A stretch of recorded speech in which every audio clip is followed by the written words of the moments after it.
नमस्कार दोस्तों, मैं एस कुमार शास्त्री। आज हम बात करेंगे राहु और बुध ग्रह की युति का जीवन में प्रभाव। दोस्तों, यदि आपका कोई भी प्रश्न हो तो आप कमेंट्स करके उस प्रश्न के बारे में पूछ सकते हैं। ज्योतिष शास्त्र में बुध और राहु की युति को जड़त योग कहा जाता है। यह कुंडली में बनने वाले अशुभ योगों में से एक है। ऐसा कहा जाता है कि जिन जातकों की कुंडली में यह योग होता है उन्हें आर्थिक नुकसान, दुख, मानसिक परेशानी होती है। वहीं यह योग जातक को सामान्यतः चालाक बनाता है।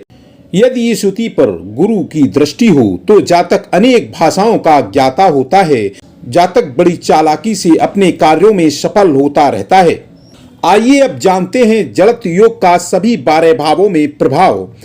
प्रथम भाव, यदि कुंडली के प्रथम भाव में बुध और राहु की युति हो तो यह शारीरिक पीड़ा देता है, शरीर का चेहरा बिगाड़ देता है, बुद्धि सही से कार्य नहीं करती है। और यदि प्रथम भाव में गुरु की दृष्टि हो तो जातक की बुद्धि तेज और शरीर की बनावट बलिष्ठ होती है। द्वितीय भाव, यह भाव कुंडली में धन भाव के रूप में जाना जाता है। यदि यह युति दूसरे भाव में हो तो धन की हानि होती है, विवेक में कमी आती है और दाहिने नेत्र में पीड़ा पैदा कर सकता है। और यदि गुरु की इस भाव पर दृष्टि हो तो जातक धनी और विवेकवान होता है।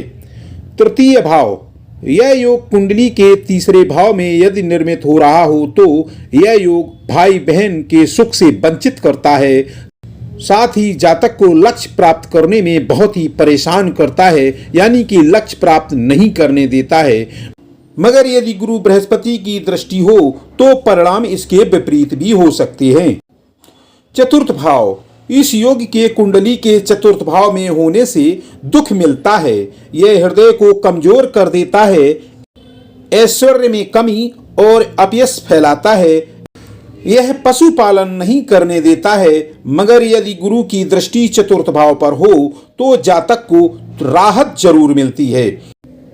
पांचवा भाव, यदि यह योग पंचम भाव में बन रहा हो तो शिक्षा में विघ्न डालता है, संतान की हानि करता है। यह योग जातक को तांत्रिक विद्या में निपुण भी बना सकता है और गर्भ धारण करने की शक्ति को क्षीण करता है।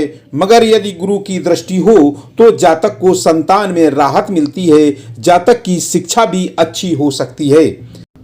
षष्ठम भाव, यह योग कुंडली के छठे भाव में हो तो योग लाइलाज बीमारी पैदा करता है। चोरी, नए नए रोग, मामा पक्ष से कष्ट देता है। और यदि गुरु की दृष्टि छठे भाव पर हो तो जातक को थोड़ी राहत जरूर मिलती है। सप्तम भाव में बनी बुध और राहु की युति जीवन साथी के साथ मतभेद पैदा कराती है, काम कला में हानि पहुंचाती है। साथ ही जातक गुप्त रोग का शिकार हो सकता है, मूत्राशय आदि में विकार उत्पन्न हो सकते हैं। मगर गुरु की सप्तम भाव पर दृष्टि होने पर प्रभाव कम जरूर हो जाते हैं। अष्टम भाव, कुंडली के 8वें भाव में ये योग होता है तो व्यक्ति रिश्वत लेने वाला या देने वाला काम करता है, ससुराल से लाभ उठाता है और आत्मघात भी करता है। मगर यदि गुरु की दृष्टि हो तो परिणाम इसके विपरीत भी हो सकते हैं। नवम भाव, इस भाव में यह युति जातक को नास्तिक बनाती है। जल यात्रा के दौरान जातक को हानि की संभावना होती है। यह युति जातक को संपन्न व धनी जरूर बनाती है, मगर जातक उदार, दान, धर्म से दूर रहता है। मगर गुरु की दृष्टि होने पर जातक धार्मिक जरूर होता है। दसम भाव, कुंडली के 10वें भाव में जड़त योग का यदि निर्माण हो रहा हो तो जातक नीतिगत फैसले नहीं ले पाता है। जातक के दयालु स्वभाव होने के बाद भी जीवन में कष्ट बने रहते हैं और अपने अधिकार को प्राप्त करने में असफल रहता है। गुरु की इस भाव पर यदि दृष्टि हो तो जातक चतुर होता है, वह बुद्धि से अपने काम निकालता रहता है।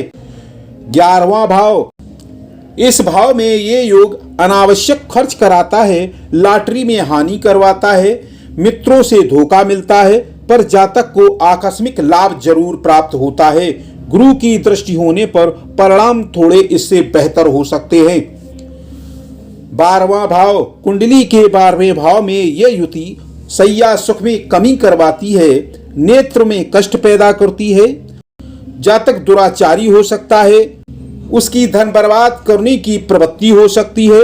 12वें भाव पर गुरु की दृष्टि होने पर जातक की परेशानियां जरूर कम हो जाती हैं। कुंडली के सभी भावों में जड़त योग अशुभ परिणाम ही देता है, पर गुरु की इस योग पर दृष्टि होने पर राहत की अपेक्षा की जाती है।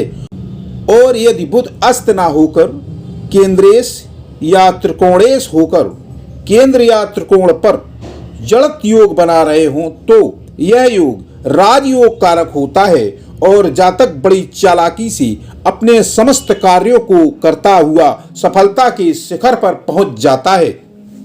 दोस्तों, यह विवेचन ज्योतिष शास्त्रों और धर्म शास्त्रों पर आधारित है। यदि आपको अपनी कुंडली का सही विवेचन चाहिए तो आपको अपने किसी ज्योतिषी से मिलकर अपनी सही विवेचना करवानी चाहिए। मैं एस कुमार शास्त्री फिर मिलेंगे अगले वीडियो में। धन्यवाद।